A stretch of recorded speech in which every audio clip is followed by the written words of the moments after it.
যে নোবেল শান্তি পুরস্কার দেওয়ার ক্ষেত্রে আমিনুল ইসলাম বুলবুল শর্টলিস্টে চলে যেতে পারে। নোবেল পিস কমিটি যেটা রয়েছে তারা আসলে আমিনুল ইসলাম বুলবুলকে সেরকম একটা অবস্থায় চিন্তা করতে পারে, কারণ ভারত পাকিস্তানের মধ্যে ক্রিকেটীয় শান্তি প্রতিষ্ঠায় তার যে ভূমিকা, দুই দেশ যখন একে অপরের সাথে বিমান যুদ্ধে অবতীর্ণ হয়েছিল, ঠিক ওই সময়টা আমিনুল ইসলাম বুলবুল তিনি যখন তার নিজের দেশের স্বার্থকে উপেক্ষা করে বাংলাদেশের বিশ্বকাপে খেলার দরকার নাই এই সিদ্ধান্ত নেয়া বাংলাদেশ ক্রিকেট বোর্ডের প্রেসিডেন্ট আমিনুল ইসলাম বুলবুল যখন ভারত আর পাকিস্তানে খেলা দরকার যেভাবেই হোক, সেই ব্যাপারটা নিশ্চিত করার জন্য রাতের ঘুম হারাম করে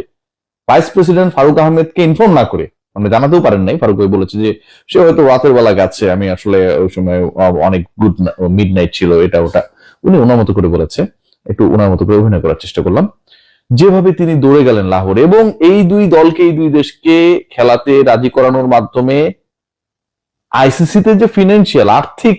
অশান্তি তৈরি হয়েছিল সেই শান্তিও প্রতিষ্ঠা করলেন, সেই আমিনুল ইসলাম বুলবুল শেষ পর্যন্ত কতটুকু আসলে সফল হতে পারলেন। দুই দেশকে আপনি একই টেবিলে বসালেন, দুই দেশের প্রতিনিধিদের ভিন্ন চেয়ারে আপনি বসতে দিলেন, আলোচনা করলেন, কিন্তু শেষ পর্যন্ত সেই আলোচনার ফল যেটা হলো, পাবলিক এটাতে আসলে খুব বেশি মজা পাইল না, মজা পাইল জোকারি দেখে। তাহলে কি সেই জায়গায় যিনি আসলে নেগোসিয়েটরের ভূমিকা, ওয়ার্ল্ডের best negotiator ever has been created in this world,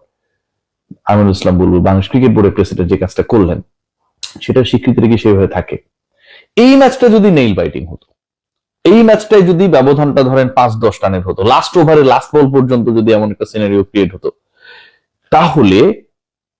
হয়তো আমিনুল ইসলাম বুলবুলের এই যে পিস ফাউন্ডেশনের আন্ডারে যে তিনি পিস প্রতিষ্ঠার চেষ্টা করলেন নিজের দেশের স্বার্থের জন্য, করতে পারেন না কিন্তু, মানে বাংলাদেশ যদি ভারতে গিয়ে খেলতো তাহলে একটা অশান্তি তৈরি হইতো, তিনি সেই কাজটা করেন নাই। বাংলাদেশ যদি ভারতে না শ্রীলঙ্কায় গিয়ে খেলতে পারতো, তিনি তো ওয়ার্ল্ডের বেস্ট নেগোসিয়েটর। বাঘ মহিষকে এক ঘাটে জল খাইয়েছেন আমাদের বুলবুল ভাই, ভারত পাকিস্তানকে এক ঘাটে জল খাইয়েছেন, তাদেরকে এক করেছেন, খেলতে বাধ্য করেছেন। কিন্তু বাংলাদেশ যদি শ্রীলঙ্কাতেও খেলতো, কথার কথা, তাহলে একটা অশান্তি তৈরি হইতো, কারণ এই যে গ্রুপ চেঞ্জ এটা ওটা আইসিসি মাইন্ড করতো, তার উপরে তিনি কোনো অশান্তি চান নাই। শান্তি প্রতিষ্ঠা করতে গিয়ে তিনি যে ব্ল্যান্ডারটা করলেন,